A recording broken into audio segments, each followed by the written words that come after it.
इंसाफ की डगर पे दिखाओ चल के, तुम ही हो कल के। लागा गोरी गुजरिया से दोस्तों, इन गीतों को सुनकर आप समझ ही गए होंगे कि आज मैं किस फिल्म की बात कर रहा हूँ। दोस्तों, ये फिल्म है गंगा जमुना। इस फिल्म का निर्देशन नितिन बोस ने किया था। इस फिल्म के निर्माता थे दिलीप कुमार साहब और इसकी कहानी भी लिखने वाले दिलीप कुमार साहब ही थे। और इस फिल्म में एक्टर भी दिलीप कुमार साहब और वैजयंती माला जी थी। दोस्तों, इस फिल्म का संगीत दिया था नौशाद साहब ने और इस फिल्म के गीतों को लिखा था शकील बदायूनी साहब ने। दोस्तों, इस फिल्म के गीत बहुत ही पॉपुलर हुए थे, ये तो आप सभी जानते हैं। मगर इनमें एक गीत ऐसा था जिस गीत की कहानी कुछ बताते हैं इस फिल्म के संगीतकार नौशाद साहब। अपने एक इंटरव्यू में उन्होंने कुछ ऐसा बताया कि ये गीत, जिस गीत के लिए मैं बात कर रहा हूँ, नैन लड़ जाइए।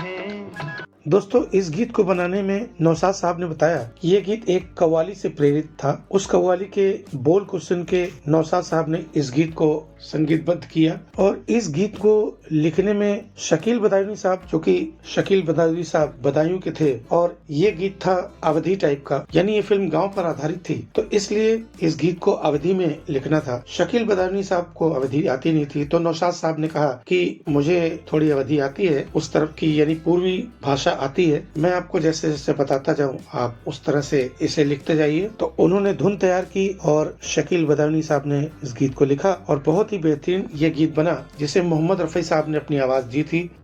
नैन लड़ गए हैं, नैन लड़ गए हैं तो मनवा मां। दोस्तों, इस बात की जानकारी नौशाद साहब ने अपने एक इंटरव्यू में दी। आइए सुनते हैं उनकी ही जुबानी इस गीत को बनाने में क्या किया था उन्होंने।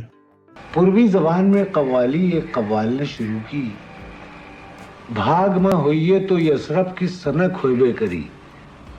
पूर्वी जबान है, यानी अगर मेरी किस्मत में है यसरफ यानी मदीने जाऊंगा मैं, मदीने जाने की का पागलपन सनक कहते हैं। पागलपन एक धुन मुझे मेरे दिमाग में पैदा होगी, अगर मेरी किस्मत में है तो मदीने जाने का शौक़ मुझे पैदा होगा। इसका मतलब ये है।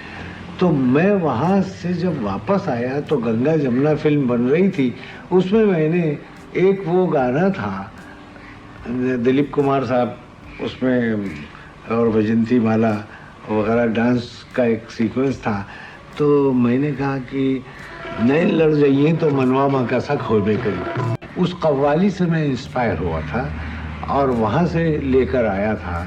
शकील साहब बेचारे, उनकी ज़बान वो नहीं थी, वो बदायूं के रहने वाले थे, लेकिन मैंने कहा मैं वो ज़बान जानता हूँ, आप बैठिए, आप शायर हैं, मैं मिसरों का आइडिया काफिया बताता जाऊँगा, आप उसको यानी शायरी के सांचे में डालते जाइए।